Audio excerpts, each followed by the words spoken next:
Hello and welcome to another episode of Socially Democratic, your weekly centre-left politics and organising podcast out every Friday, even over the summer holidays, that dives into the progressive campaign issues of the day and the people leading them from home and abroad. And as you know, this is the final of our 4 summer, end of year, annual recaps. As you know, right at the start of December, we did one, which was our federal politics recap with Annika Wells and Josh Burns. You haven't listened to that one, go check that one out. We recap federal politics for 2022. We did our international politics and affairs recap for 2022 with David Kitching, and we did our state politics annual recap with the wonderful and honourable Harriet Shing, which Harriet was I think I've done it now with Harriet for 4 or 5 years. It's been so much fun. We love that episode. That's the very last one we do before I break for Christmas. And this is the very, very last one of that series. And this is one on pop culture. We're going to be joined by our socially democratic pop culture correspondent, Tess Farrell. And we're going to just review some of the TV shows, series, and films that came out in 2022. If you haven't seen them, maybe whilst you're on your break, you should sit down and watch them. And we'll give you some recos for some other shows as well. So it's a pretty chilled out kind of episode, nothing too serious. Whilst you're all on a break. And then obviously, as we kick off into 2023, we'll get back into the nitty gritty of politics and campaigns and organising. But we thought we could just do one for you guys just to take it easy. If you like the episode, don't forget to give us 5 stars on Apple Podcast and on Spotify. When you're done listening to the episode, leave us a review on Apple Podcasts or Podchaser. And don't forget to subscribe to the podcast on Apple Podcasts, Spotify, Stitcher, or whatever your favourite podcast app is. And don't forget to follow Dunn Street on Facebook, Twitter, Instagram, and LinkedIn. Okay, let's get to today's episode.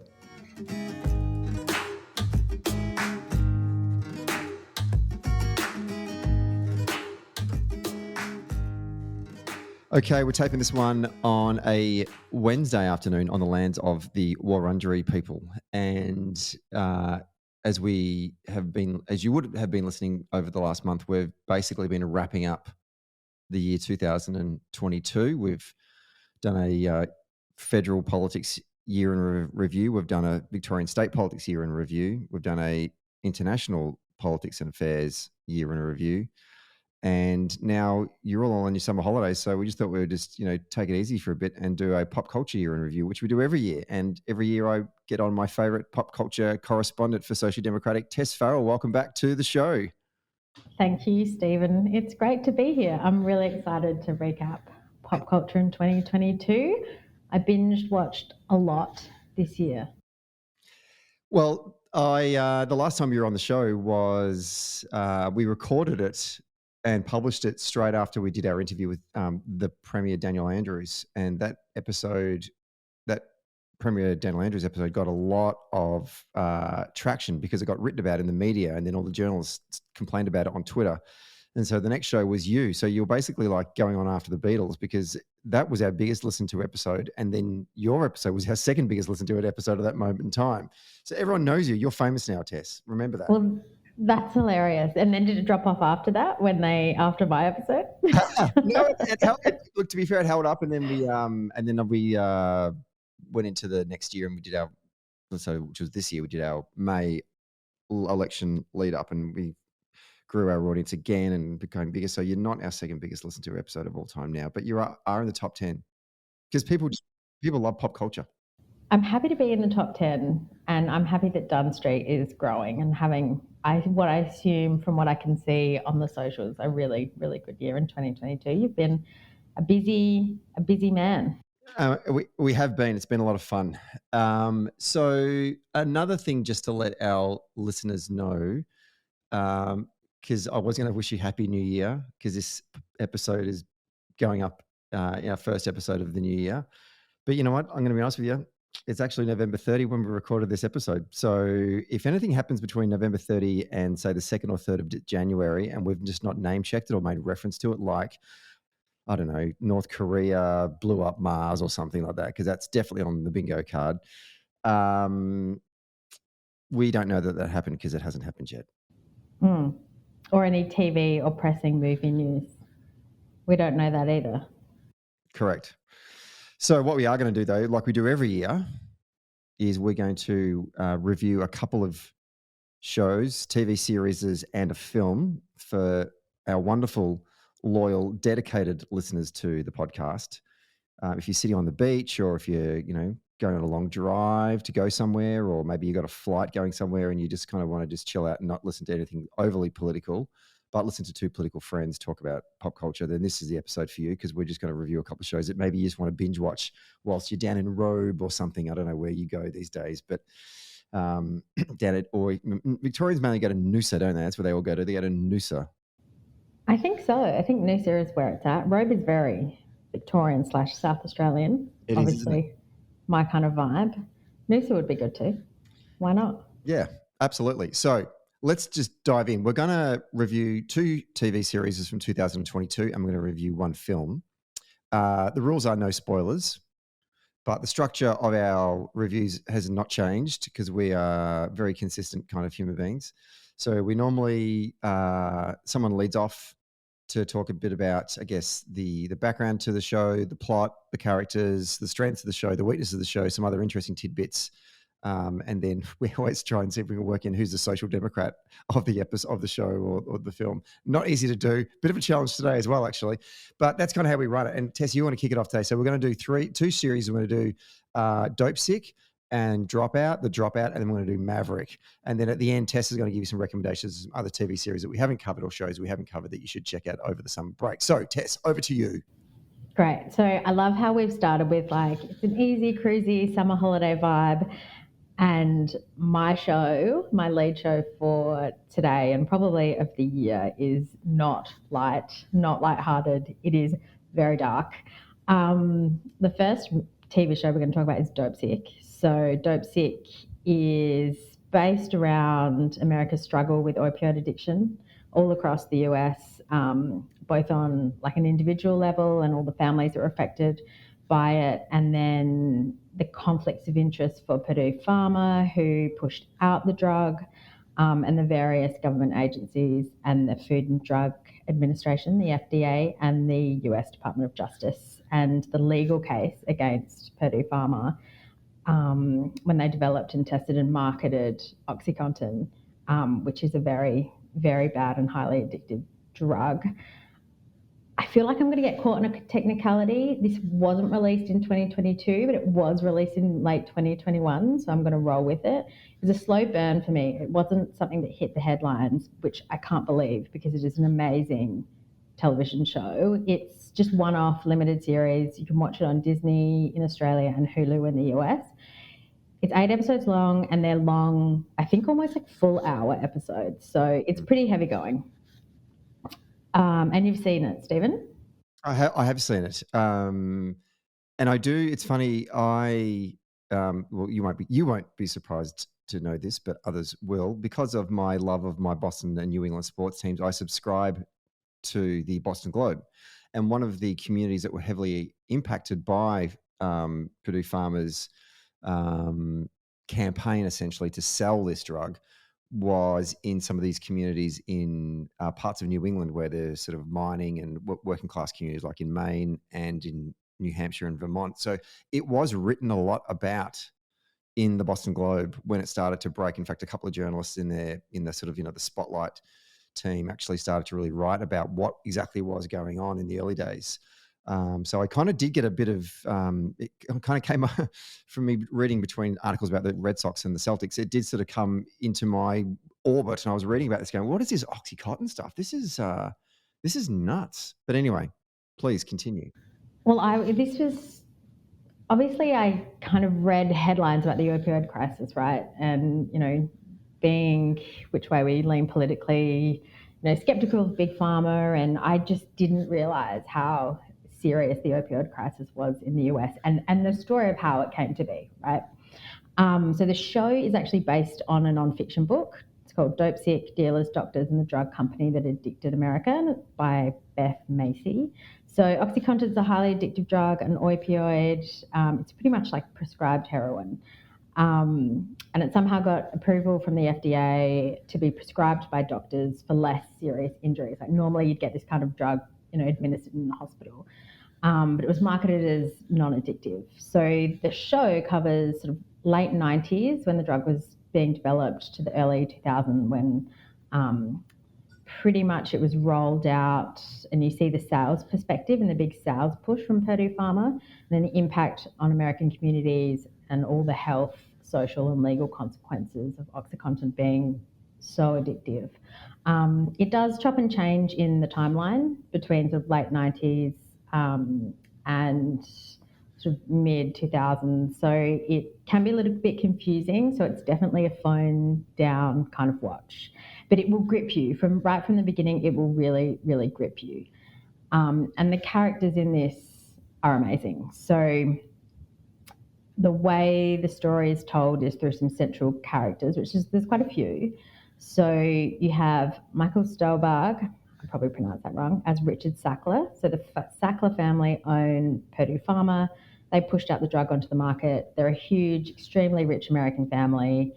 They have wings named after them in fancy art galleries and museums. And Richard Sackler is the main one in the family who's responsible for the pushing out of this drug. And Michael Keaton, who's Dr. Samuel Phoenix, he's the family-friendly, salt of the earth, everyone knows who he is, genuinely good doctor who works as a local GP in a small mining town. I'm pretty sure it's in Virginia, West Virginia. Keaton won an Emmy and a Golden Globe for this performance, and he really did deserve it. He was amazing. I mean, I've always liked Michael Keating in all the various roles he's played. But I just remember at the end of that, I just said to myself, God, this guy can act. Like, this guy is so good. He was phenomenal. I was just so captivated by him, and his story is, without saying any spoilers, is so interesting. Yeah. What he overcame was incredible. So you have the local doctor in the small mining town, and then you've got Will Poulter, who plays Billy Cutler. He's the sales rep for Purdue Pharma, who convinces Keaton's character to prescribe OxyContin. And in this just disgusting way, invites him to all these free conferences, wins over all the receptionists in the doctor's offices to get in there. It's just the biggest display of sort of corporate greed you can imagine. Even his story arc is interesting as well, though, isn't it? I mean, it's important that, and I'm sure you'll talk more about the plot in a moment, but his story arc is important for us as the viewers to just sort of see this journey that they go through. It's like a moral kind of arc, isn't it? Yeah, well, everyone has it's really interesting right from the beginning. You're like, you know the ending, you know how bad it got, but it's so interesting to see it from an individual perspective and just how awful some of the people who, pushed out the drug, who prescribed it, really felt. The other main characters are Caitlin Dever, who's a great young actress. She's in Booksmart, Ticket to Paradise, and Unbelievable, which was a really good series with Toni Collette. She plays Betsy, so she's a young woman and she works in the mining town where Michael Keaton's character works, and she gets an injury in the mine one day, and she gets prescribed OxyContin, and then she becomes extremely ridiculous addicted, and it ruins her life. And she had these grand plans to get out of the small town that she grew up in, and it completely ruins her life. Then from sort of more of a government legal perspective, you've got Peter Sarsgaard as Rick Mountcastle, who's actually a real character. He's the real prosecutor who went after Purdue Pharma in this case. And then Rosario Dawson as Bridget Meyer, she's a fictional character, but she's the DEA agent. So these are the main characters. You get to see the crisis play out right from the beginning from each perspective. You've got the Sackler family pushing OxyContin out there. You've got the sales rep getting it out to doctors, and then the everyday Americans who have prescribed it, and the government agencies just trying to get people to pay attention to a really terrible unfolding crisis. And I got to tell you, the ending is it's not great. It didn't leave me feeling particularly hopeful. But I think the thing that I found so good about it is it brought a very dense subject matter with many moving parts to life, and displayed the human element of it. Like, you can read all the articles and all the statistics that you want, But for me, not really knowing about it at all, like didn't even know who Purdue Pharma were before I started watching this. Now I know all about it. I got into a very deep Wikipedia I bet. hole. We've discussed this before, isn't it? Because you do that whilst you watch the show. I'm wondering if you did that in this instance. Oh, for sure. I'm pretty sure I got my laptop out at this point because I needed to be consuming everything at the same time.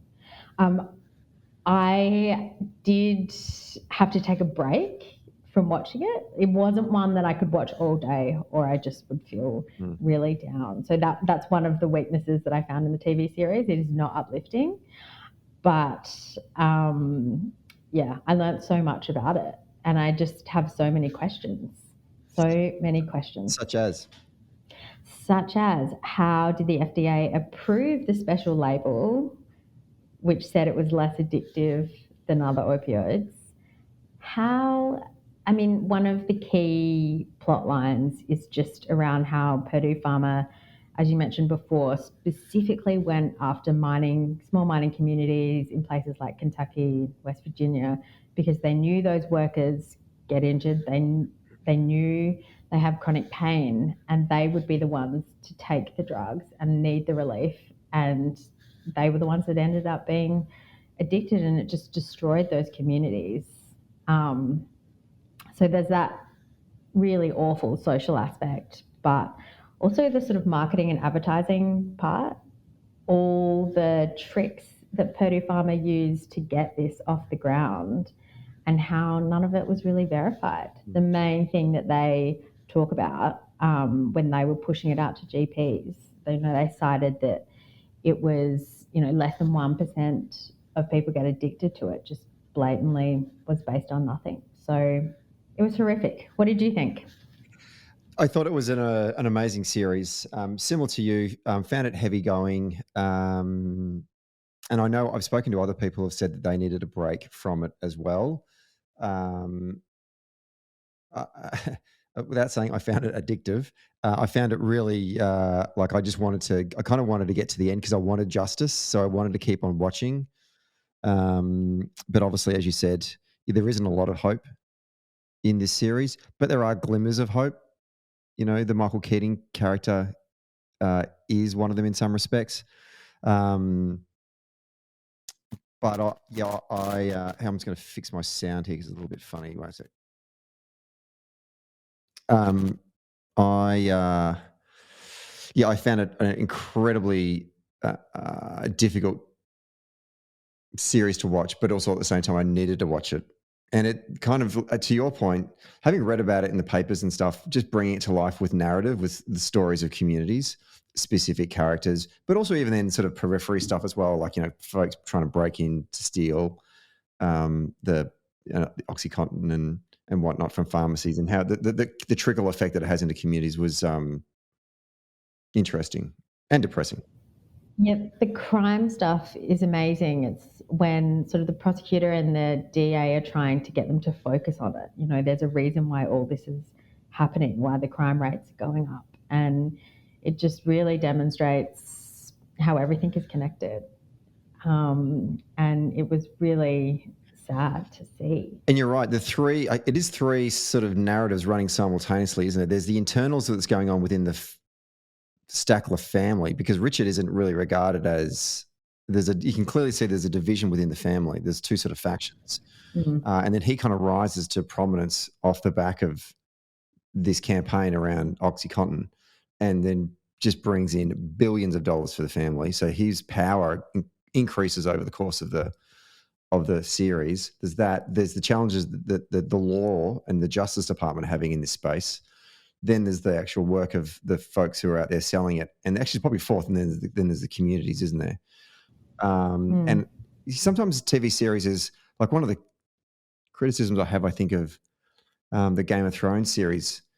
There were so many different characters and plot lines to follow that that what they needed to get into a 50-minute episode wasn't enough. You weren't getting satisfied. But with this, even though there were 4 plot lines, it had good pacing, and they, it interweaved quite well. It was, I thought it was well written as well to, as you said, cover off what can be a reasonably complex kind of subject.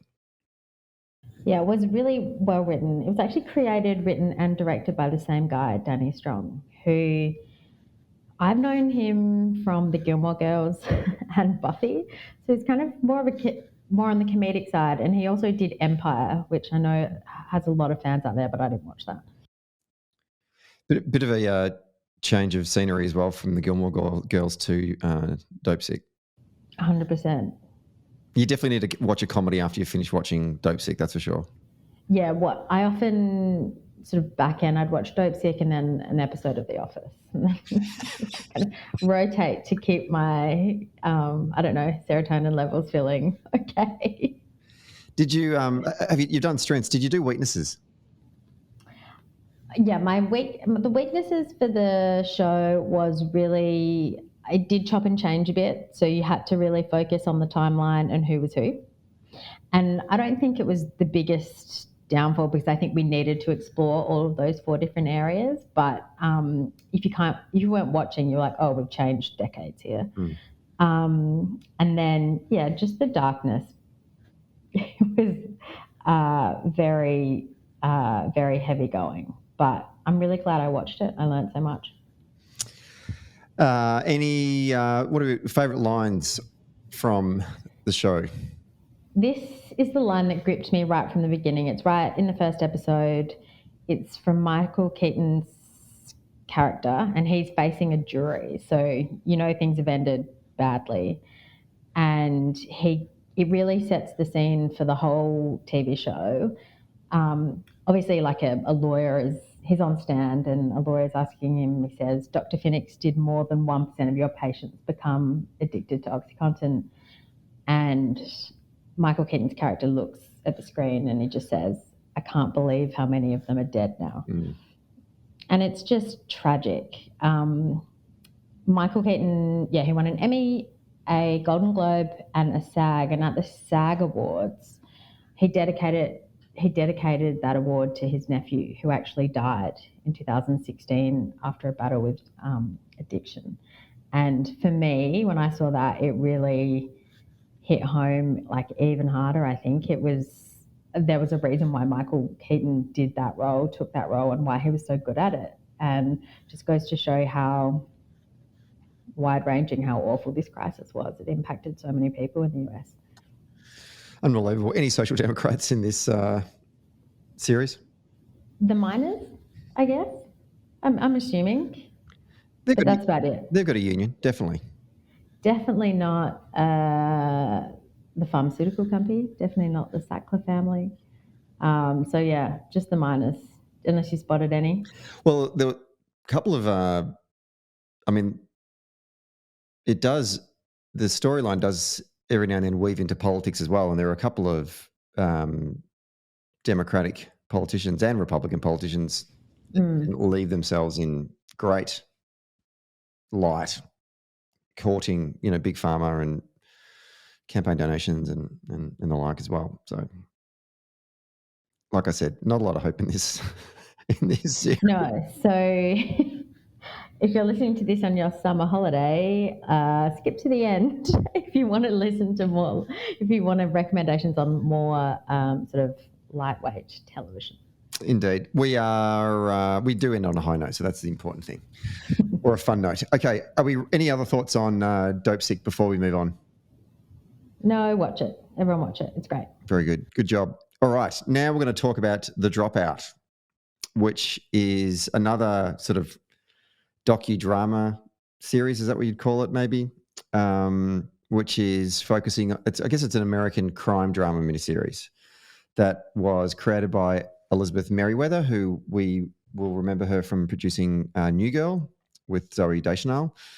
And it's based on a podcast series of the same name, which was hosted by a woman by the name of a journalist by the name of Rebecca Jarvis, and was produced by the ABC News in the United States. And the series documents the disgraced biotech company Theranos and its founder Elizabeth Holmes, which was played by Amanda Seyfried. Seyfried, is that right, Tess? I think it's Seyfried. Seyfried, who you will recall from Mean Girls, Mamma Mia, and one of the greatest films of all time, Ted 2. What? This is news to me. Oh, only bettered by Ted. Okay, so it's 8 55-minute episodes, and it was on Hulu in the United States and Disney Plus here in Australia. And the central plot basically touches on it basically is a linear journey of Elizabeth Holmes, who was the founder of Theranos. And we sort of go from her pre-teens all the way through to her exposure as a fraud. And we kind of get to see what the motivations are in terms of her character arc that led her to the conclusion of what happened.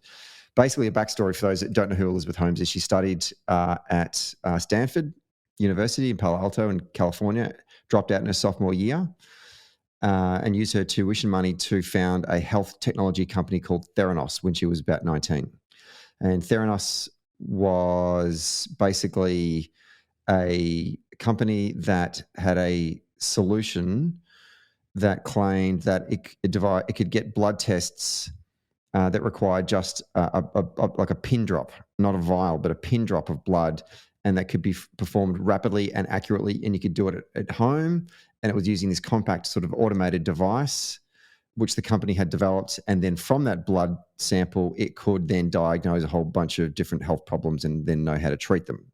And then so those blood drops, those samples would then go to doctors and to labs like, Todorovic in Australia, and prescribe how to deal with it. And ranging from things like cancer to a whole bunch of other things. So, serious sort of health implications that it needed to work.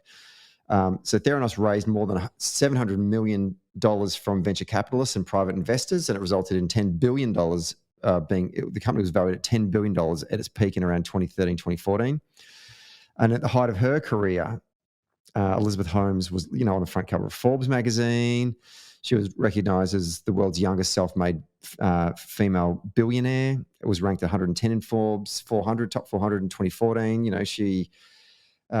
They got contracts with major health clinics like Cleveland Clinic, Capital Blue Cross, AmeriHealth, and Caritas, were all using the Theranos technology.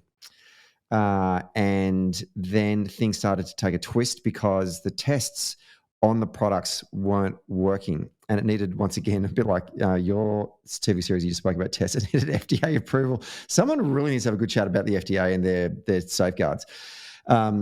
So the measures you sort of get to see the measures they went to avoid having these tests vetted, but trying to get the product to market, which it did go to market. A lot of people put a lot of money into it, and then people started to sniff around. Then the Wall Street Journal started to investigate the company, which led to them finding whistleblowers, and the whistleblowers blew the whistles. The articles went out, and then it slowly started to unravel, and that's kind of the linear of the story. Were you aware of this story of Elizabeth Holmes, Tess, before you started sitting down to watch The Dropout? Yes. So it's kind of the reverse for me with Dopesick. There's a book, I'd read the book, and I had listened to the podcast. So I was well across all the details of this, but loved to see it come to life. I remember reading Bad Blood, the book, and it was a page turner. I think I stayed up almost all night to read it. I was like, how did this happen? It's funny. Well, then I'm the opposite. Just like you with the first series, I didn't know anything about Elizabeth Holmes. I remember being somewhere with friends and they were talking about this person, Elizabeth Holmes. We were at a bar or something, and I just didn't tune into this conversation at all. I kind of did, but it sort of didn't. For some reason, it just didn't catch my attention. Maybe I was distracted. And it was only when someone sat me down and said, "You need to watch this. This is super interesting." I was like, "Oh, I think I heard you talking about that. Okay, we'll give it a go." And you're right. Whilst I didn't read the book, it was a series version of a page turner. At the end of every episode, I wanted to watch the next one. Like I could have knocked this off in a night. You know what I mean? Like I was gripped. Yeah, it had great pace. It did, had a great pace. Let me talk to you about the characters. So Amanda Seyfried, did I get that right? We're going to get it wrong the whole way through. So yeah, let's just call her Amanda. Amanda, good job, Amanda. She plays Elizabeth Holmes, who's the CEO of Theranos. A very driven individual. She started modeling herself on Apple's Steve Jobs. She started wearing black skivvies and sort of black sports or black jackets and the whole sort of shebang. Apparently she changed her voice sort of to a lower baritone at some point to appear, so she didn't appear to be so young, so people would take her seriously in her own mind. She sort of only drank juice, had a kind of weird kind of vibe going on there. I'll talk more about her in a moment. Naveen Andrews from Lost played Sunny Balwani, who was the COO, who Elizabeth Holmes meets when she's like 17. So she's not even in, she's still in high school, and she meets at like a language immersion program in China. And that sort of relationship leads into, becomes a friendship that sort of turns into like a mentorship, and then a lover, and then a partner, and then he becomes the CEO of the company, and then the sort of chief head kicker, which is awkward in itself. There's a lot of characters, and I've only picked out a couple. Like, it's a huge cast. Like, it is actually a huge cast. But the other ones I wanted to sort of name check was William H. Macy, who basically can't do anything wrong in anything that any role he plays. He plays Richard Fruitz, who was an inventor and a patent guy, I guess, who basically got the shits with her and just like a dog on a bone just chased her down because he just didn't. I think he kind of cracked the shits with her parents for some reason. They were neighbors or friends. And he spent most of his years trying to prove that she was a fraud.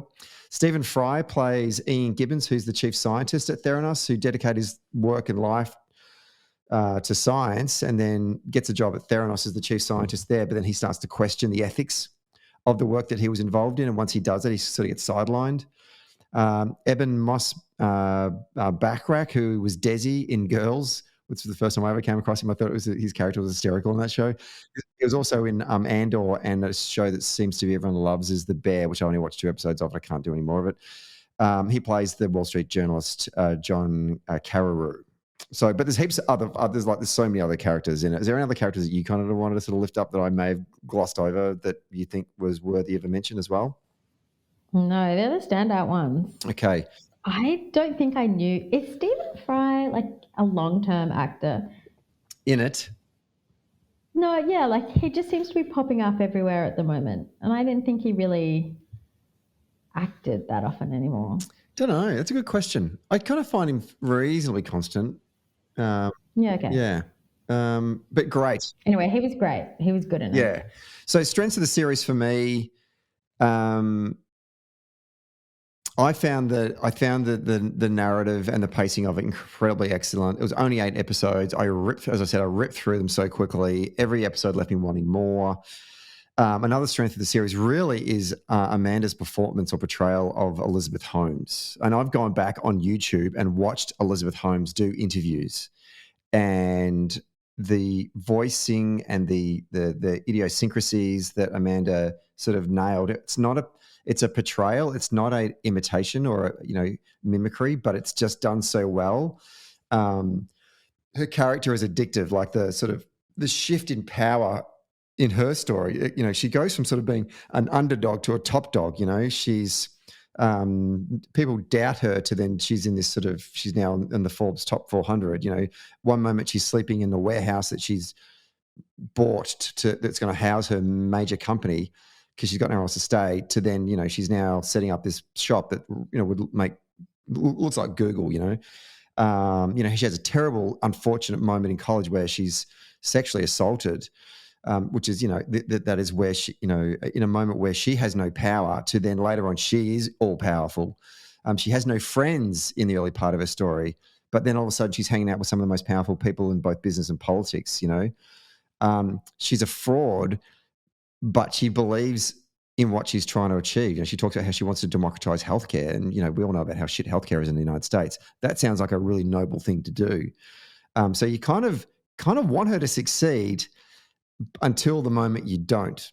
And I thought that Vulture, in their review of the series, best described her character in that she is cruel and unthinking, driven, insecure, desperate, utterly self-interested, focused.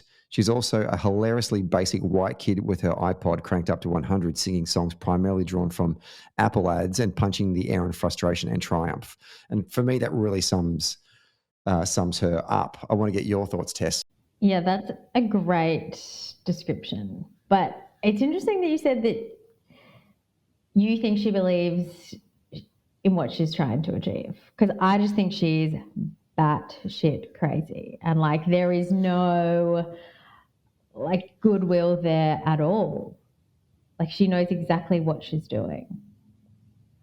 And I didn't find her genuine I didn't feel any emotion for her in any capacity. Like I didn't feel sorry for her, even sort of diving in and seeing some of her backstory. I just thought this woman is on another level and where there's no understanding to it whatsoever.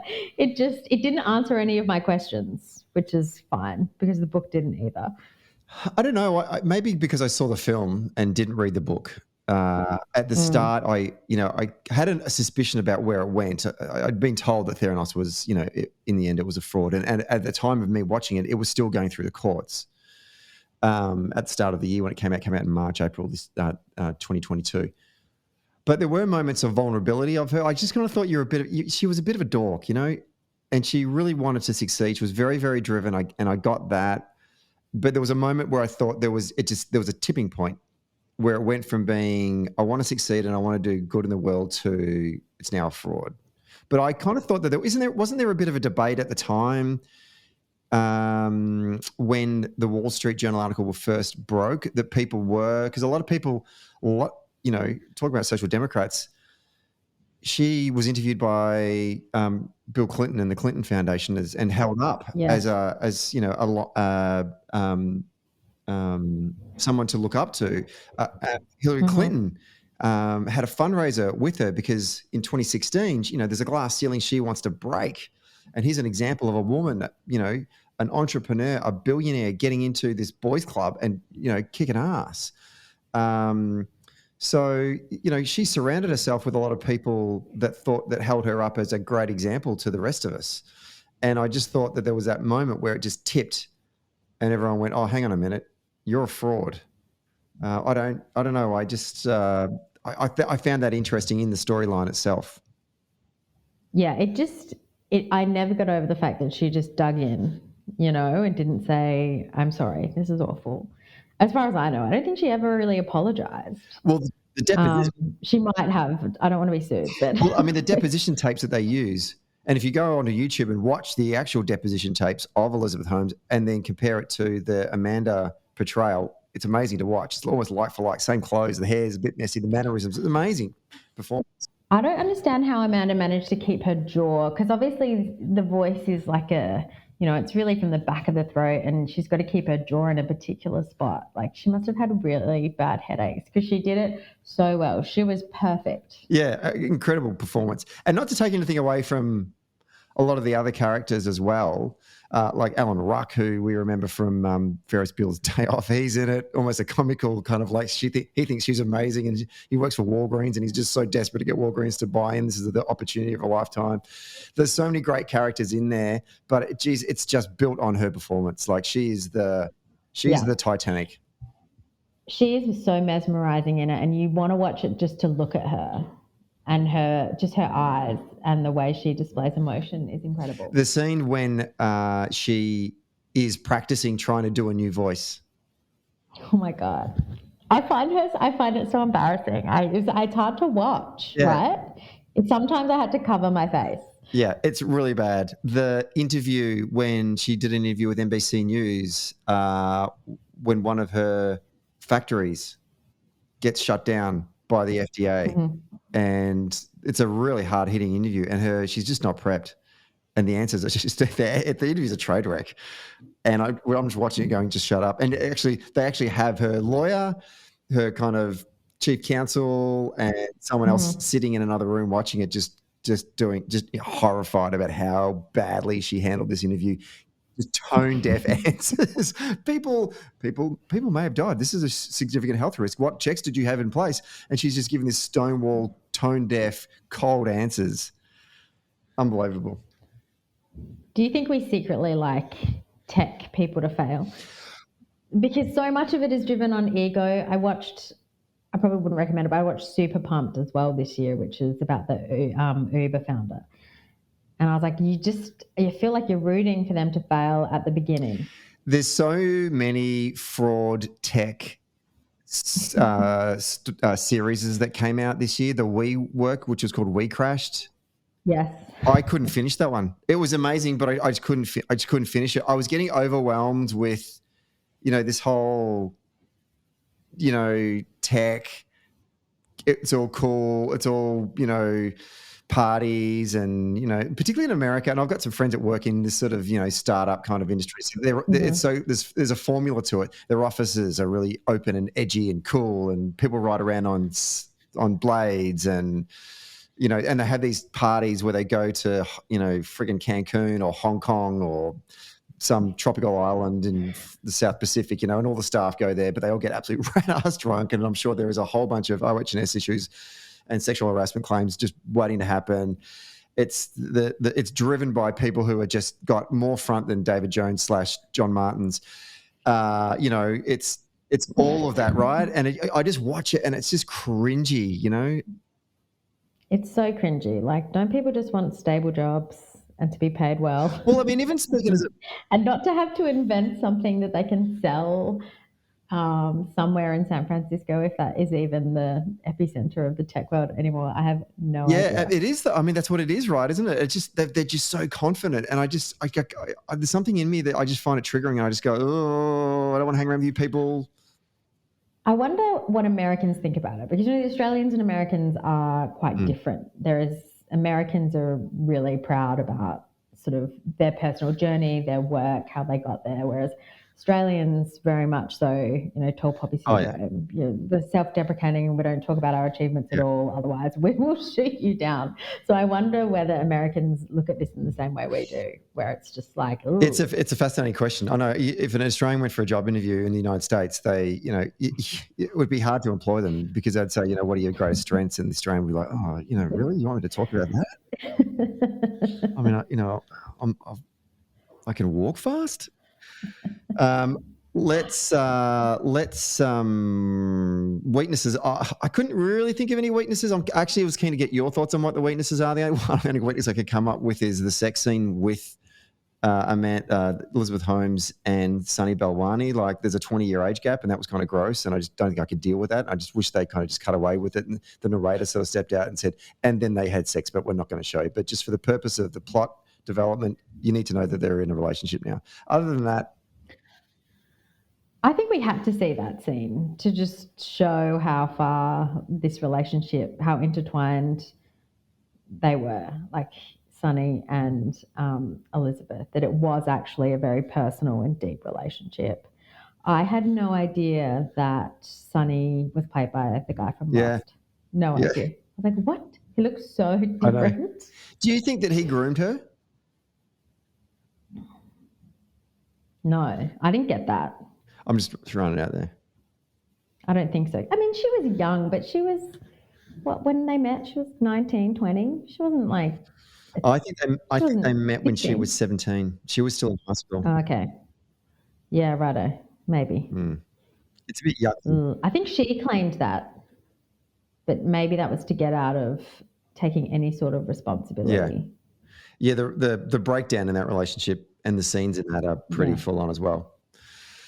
Very bad. So bad. Other bits that I wanted to mention, the soundtrack is great because it's in the early noughties, really good Indian pop stuff. Len, Steal My Sunshine tune, Feist 1, 2, 3, 4, which obviously was used in the Apple thing, and I think they were doing that as a bit of a sort of piss take homage. Missy Elliott, We Run This, the Yeah Yeah Yeahs, Y Control, love that song. Plus so much other sort of pop stuff. It was really, really cool. Elizabeth Holmes her high school that she went to was St. John's Prep in Houston, Texas. People who are into film will know that was the location of where Wes Anderson shot Rushmore. And Kate McKinnon from SNL, formerly of SNL, originally was cast as Elizabeth Holmes and then withdrew. So, wow, she would have been good at that, but maybe not enough depth. I don't know. Yeah, Kate does have the look. Have you seen her really nail a serious role yet?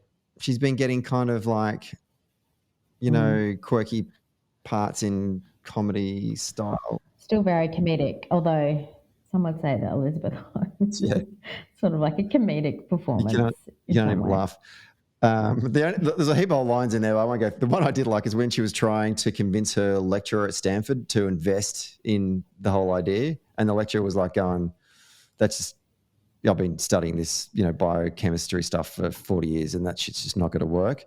And just tells her to piss off, and you're 19 years of age, just go get your degree. And she says to her, "Do or do not. There is no try." And she kind of looks at her, and then she says, "That's Yoda," and then walks out. And that kind of speaks to the type of person that Elizabeth Holmes is. Social Democrats in the show, just as I said before, passing mention to the Social Democrats that were taken in by Elizabeth Holmes, including President Obama, President Clinton, Secretary Clinton, and even former Senator, now President Joe Biden, all rated her at the time. Such was her rising star before it all came tumbling down. So I recommend, please go, if you have not seen The Dropout. It's on Disney Plus in Australia, Hulu in the United States. Go check it out. All right. Now let's lift it up a bit. We're going to do a film. Tess. We are going to do a film. Take it away. I'm so excited about this because I will talk about this movie to anyone who'll listen and people who won't listen. So this is probably going to be a quick one because there's not too much character development in this film. But let's dive into Top Gun Maverick. So Top Gun Maverick is the sequel to Top Gun, the classic film from 1986, and it is the second installment in the Top Gun film series.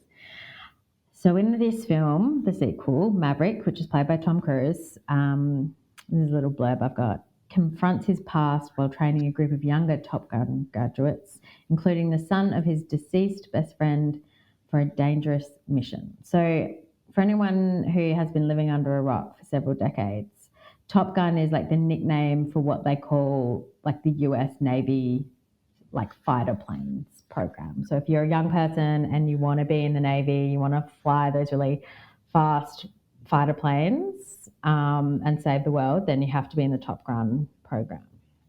You can watch it, I found out today, from December 22 on Paramount Plus. But as of today, the 30th of November, you can actually still go see it in the cinemas because the movie is that good. It's been the biggest movie of the year. It's the highest grossing movie of the year, and it was released in like April or May, and it's still in the cinemas. You can go to the IMAX in Melbourne to go see it this evening. If you That's remarkable. Actually, going and seeing IMAX would actually be fantastic. I've only seen one film in IMAX, and it was actually the last James Bond film. It's the first time I've ever been in there, and that was incredible. And I reckon I'd probably get vertigo in going with the canyon runs and stuff with the aircraft. That would be fantastic to see in IMAX. Sorry, continue. I will. So normally we'll run through the plot, but honestly, it's Top Gun, the sequel. Who even knows what the plot is or cares? But on a very basic level, Tom Cruise is a washed-up, has-been fighter pilot. He has been put somewhere in the Navy to rot, essentially, and he doesn't want to listen to his seniors in the Navy. He's not working on anything important. He's been put out to dry. But then the new young Top Guns in this new fighter pilot program, the Young Guns, they have to do a really, really hard top secret mission trying to get down into a cave and then back out at a really sharp angle. And there is no one else in the whole of the US military and the Navy who knows how to get a plane in and out of that specific angle. And so Tom Cruise is enlisted to come back to Top Gun and train them. There are highs, there are lows. This is a proper action film, and the plot is redundant. They're all the same. But the key sort of, I guess, emotional storyline is that from the first film, in the first film, Tom Cruise's best mate, who was also like a fighter pilot, Goose, was in it. I'm not going to spoil what happens in the first one in case anyone hasn't seen it. But as the new Young Guns come through, Goose's son, Rooster, is in one of the new pilots, and he's one of the best pilots in the program. So, yeah, it's an action film. Don't worry too much about the plot, but you've got Tom Cruise as Pete Maverick Mitchell, he's the main man, and this sequel takes place like 30 years after he graduated from Top Gun. Val Kilmer is in it, which is actually really amazing because did you know Val Kilmer is really sick? He has throat cancer. There's a really good documentary about it. He's in it as Iceman. So in the original Top Gun, Iceman was Tom Cruise's like enemy and they become friends at the end after a challenging sort of mission. But they're both like fighter pilots. And then Miles Teller plays Rooster, who's Goose's son. Jennifer Connelly is Penny Benjamin, Maverick's love interest. She's great. She's beautiful. She doesn't really serve too much purpose, I don't think. But it's nice. They've got some sweet moments. And then Glenn Powell is one of the younger sort of Top Gun students. He's Hangman, and he's Rooster's the one that Rooster doesn't get along with in the program. So it's kind of like mirroring Maverick and Iceman's sort of original conflict in the first film. There are some good cameos from like Ed Harris and John Hamm as well. But all around, it's just a top film. It is such a great action film. And I hate to sound like Harry Styles, but this is a real movie, you know, like it's just people want to go to the movies to see something like this. It has nostalgia, action. It's got a love story, themes and morals. And yeah, I cried at the end.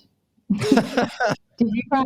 Did you cry at the end, Stephen? I know I definitely cried in the scene when Maverick goes and visits Iceman. Mm-hmm. That was emotional. Yeah, that was very emotional. The best thing that I liked about this film is anyone could go see it. You know, my mates, my partner, my sisters, like everyone loved it. I didn't know anyone who didn't like it. But I'd be happy to have someone challenge me from the sort of socially democratic listener audience if they want to. There's an argument there, and one of my good friends who does listen to the show overseas, one of our overseas listeners, has made the argument that Top Gun Maverick saved Hollywood this year. It really did. I can't think of another movie that I liked as much, for starters, but also I felt like this year the only thing that was out were like Thor and the Minions movie, and then just Top Gun all year. So I'm sure it did save Hollywood. It is back in business, and that is because of Tom Cruise. He's the last of the great actors. He really is, and I know that everyone, because he's in that freaky deaky Church of Scientology and all that kind of stuff, and you know, notwithstanding that, and it's probably there would have been a period there, and maybe it still is. It's not cool to say you like Tom Cruise, but I just think I think Tom Cruise just nails it. Like the Mission Impossible series is fantastic in those. He was fucking amazing in this one as well. Like it just, you're right. He's one of the last big actors, and yeah, he just properly. And they did all the stuff. They actually flew the planes. Because he's nuts. Yeah, he's crazy. It took them a really long time to film this film. I think because of COVID, but also because it's just so complicated. And the visuals are really good. You know, it's not some sort of crappy CGI. It just looks so amazing. And it's, you know, it had a lot of suspense in it. And the music was great. So the beginning, right from the beginning, it flashes like the original opening series. And you're just like, yeah, we're on here. Like, it's so good. And there's like Danger Zone and then Great Balls of Fire, so much good music. And then Lady Gaga did a soppy romance song called Hold My Hand for the new release. And they played that at the end of the credits, which is maybe why I cried. But it was really, really good. Did you think the movie had any weaknesses? The scene when Maverick first comes back to Top Gun and he goes to that bar on the waterfront and he gets caught on his mobile phone or whatever, some rule, and he has to shout the bar, and slowly all of the new class of Top Gun pilots arrive and they're playing pool around the table. It was so corny, you know, like, and they were trying to reenact they basically went back and looked at Top Gun and said, what were the highlights of Top Gun that made it such a good film? Mm-hmm. Let's do that again, but do it in a modern take, right? It was so corny that it just so cheesy, but it was so cheesy that I went, I think they're trying to deliberately make it cheesy. It was so cheesy. Their teeth were so white. Their skin was so tanned. Like it just looked fake. But, the pilots, obviously it's very modern. It's all far more progressive. There's diversity in the pilots, women, people of color, all that kind of stuff. Not got a problem with that. But I just found the dialogue between it all was kind of like, oh God. I didn't hate it, but I just kind of was like, oh, I hope this doesn't hold up all the way through because that's just going to make me nauseous. So that was one of the bits I didn't like. I was surprised by, it kind of had a false summit on 3 occasions. Just when I thought it was about to end, it didn't. And that's why it's so good. I was like, oh, really going to do that? Oh, I loved it. So I was kind of like that, but then I kind of thought, Stephen, just give into it because it's America. Fuck yeah! So just accept that's what it is. Yes, you just have to accept it for it is. Release all the tension in your body. Just relax and just escape away to some. It was really cheesy, but I thought there was some genuine moments in it too, and I just accepted it for what it was.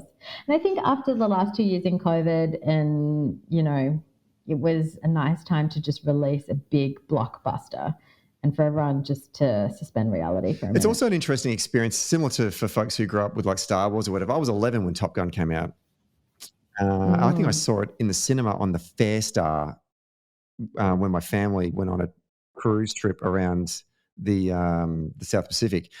And I remember coming out of that cinema and I just loved it. But I was 11 years of age. Of course you loved fighter aircraft and, pilots and all that kind of stuff. So watching it as a 47-year-old, it's the next one. It's a kind of different experience, but I still loved it, right? You sort of had to say, just the kid in you just has to come out and go, right, let's just enjoy this ride, literally. And I did. I thought it was a great film. Did you go back and rewatch the first one? No, I didn't, but only because I've probably seen Top Gun at least 400 times and I don't need to. I can just do it in my head. Like it was Top Gun in high school was so big. Like think about this.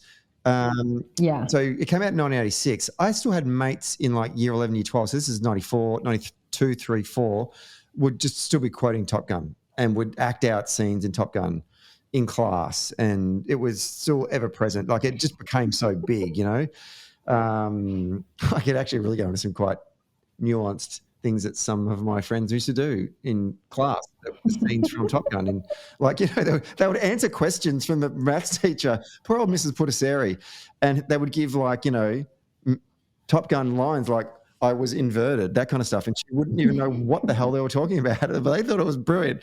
So clearly Top Gun was important in our lives. And then obviously this has come out and I was worried that it was going to sully the greatness of the original, I've never seen Blues Brothers 2 because I heard it's shit and I just don't want to ruin the original. I've never seen Anchorman 2 because I heard it was garbage, right?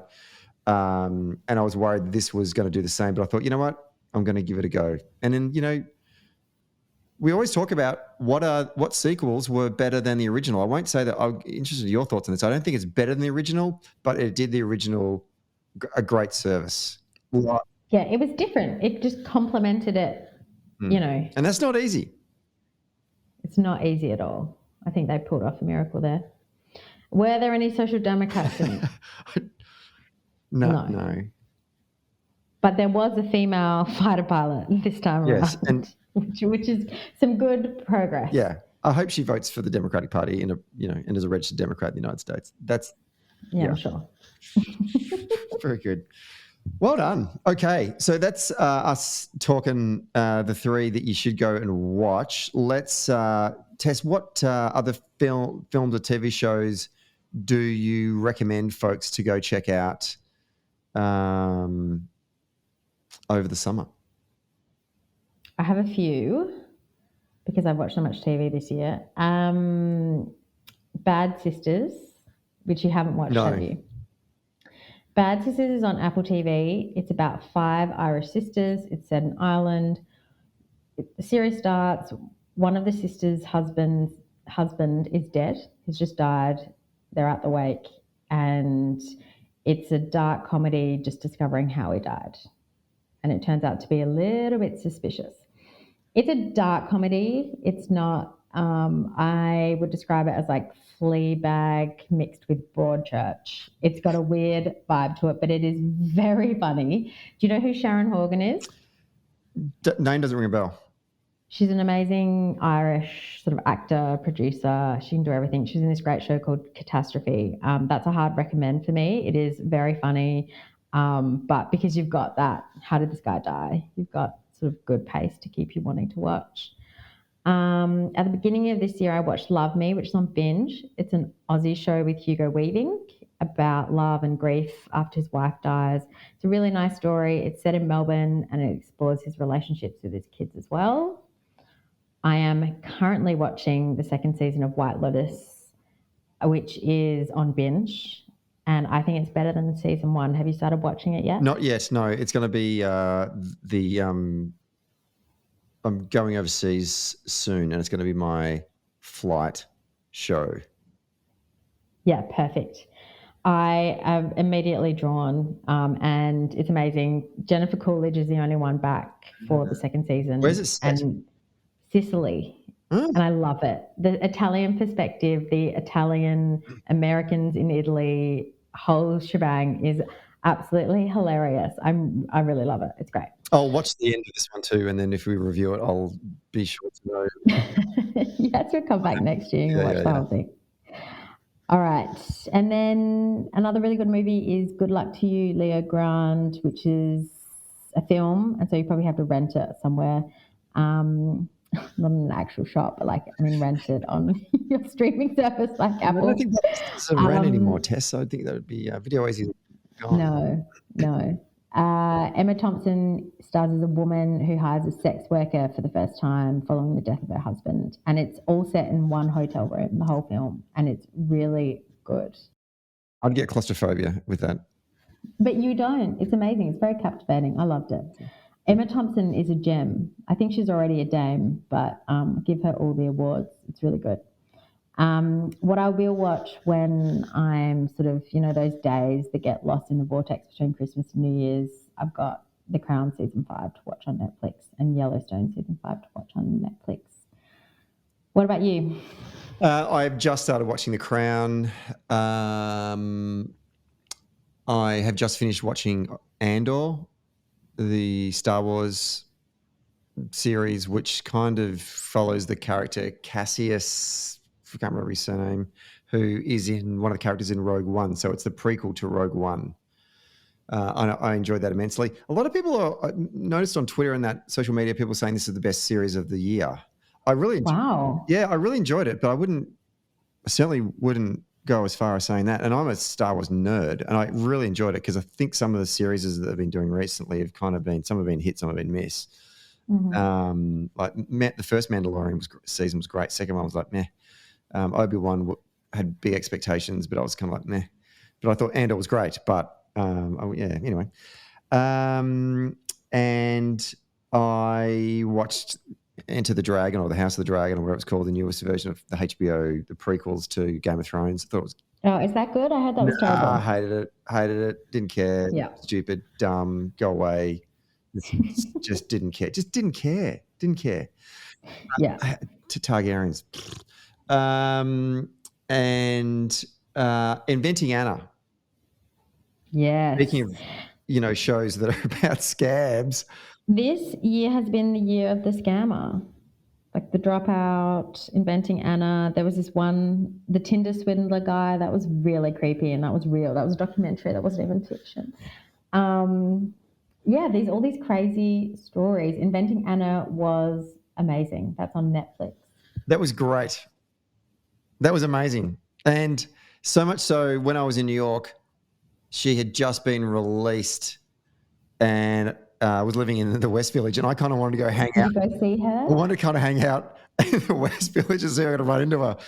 I don't have time for you. Brilliant. Great television. Actually, that's what you need to watch after you watch.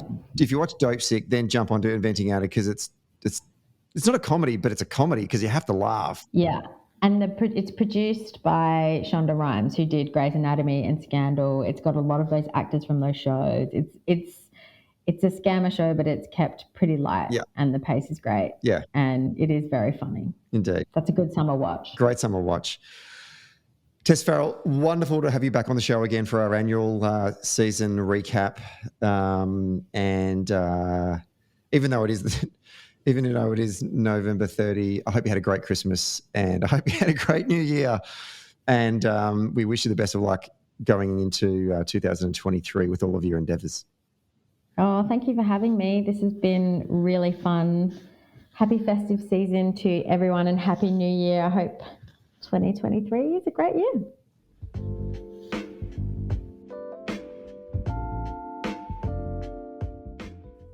Hey there. Thanks for listening to Socially Democratic. Did you like the podcast? Hit the follow or subscribe button and be sure to leave a review on Apple Podcasts or Podchaser. And to get all the latest updates on Socially Democratic, follow Dunn Street on Facebook, Instagram, Twitter, and LinkedIn. And we'll see you next Friday. Socially Democratic was brought to you by Maurice Blackburn Lawyers. Maurice Blackburn Lawyers have spent more than a century paving the hard path to justice for everyday Australians. They've helped over 500,000 Australians turn their situation around, and they know how the system works. Their experience and skills means you'll get the best results possible. Find out more on their website, mauriceblackburn.com.au. Maurice Blackburn, experience you can count on.